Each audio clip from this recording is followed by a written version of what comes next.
was like, I want to be a jockey and I want to go to jockey school. My dad said, no, you don't pay. He goes, you go to a farm and they pay you and you learn the same thing. So I went to Hobo Farm. Alan Jerkins was their trainer. Hobo Farm was Jack Dreyfus, the Dreyfus Funds. He had a big farm in Ocala, 2,500 acres. Elmer Hubick was the manager. Elmer had his own farm called Quail Roost that was alongside of it. And Elmer liked to employ girls because he said they were hardworking.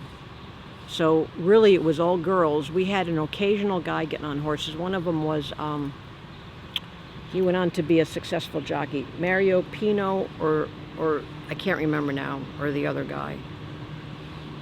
So I went to work down there getting on horse, and that's how I learned what a thoroughbred was like. And once I knew what they were like, it was like, I don't want to be a jockey. Oh my God. So I just became an exercise rider, which I love. And that's beautiful. And what's your favorite moment throughout the years? You mean back when I was working there? Just through the whole, you know what I life. love to do? I would get to Aqueduct. Now, this is back when girls weren't allowed after dark. There were no girls allowed on the backside after dark, which makes no sense because I was the assistant to the assistant, so I had to be there, and they would let me in. But I mean, those were the rules. If you were a girl after dark, you had to leave the track. And there was no, you know how they housed everybody up here? There was no housing for the girls, so I would have to rent like a house for the girls to stay at. But I would always find my own accommodations up here. But remember, it was only 4 weeks back then. And so every Tuesday, as a group, I was friends with Mike Venezia, because when I worked for Bob Dunham, Mike Venezia was his main rider. And we would always do something, like we'd go canoeing on the Battenkill up here. But I used to love to get to Aqueduct early in the morning, and on my first set, you could see the sun glinting off the city court building, which I always thought was really cool. Like to be on a horse riding, and yet you see the pretty sights of Manhattan at 6 in the morning. I always thought that was special. Like, where else in the world can you do that? Yeah, no way. And I'm getting paid to do something I love, ride horses.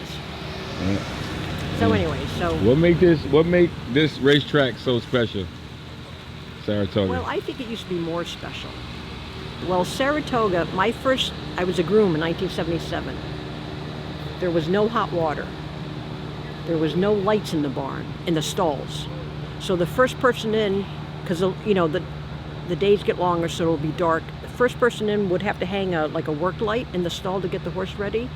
And the first person in, we would have 55-gallon drums. You'll see it in the old pictures in the middle of the walking ring with the propane tank.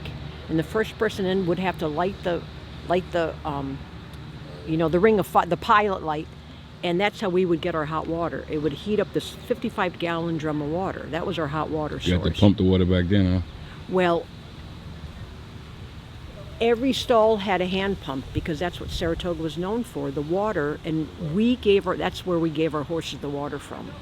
They don't do that anymore. NYRA got rid of all the hand pumps. They said it had to do with, they would have to monitor the safety of the water, and maybe they don't want to spend that much money. But back then, we would pump. The horses lived on the air and the water. That's what they thought helped the horses. So to give a horse a bath, you would take your 5-gallon bucket and you would lean over this thing of boiling water, and you dip out enough water, and then you'd cut it with cold water, and that was your warm bath water to give the horses.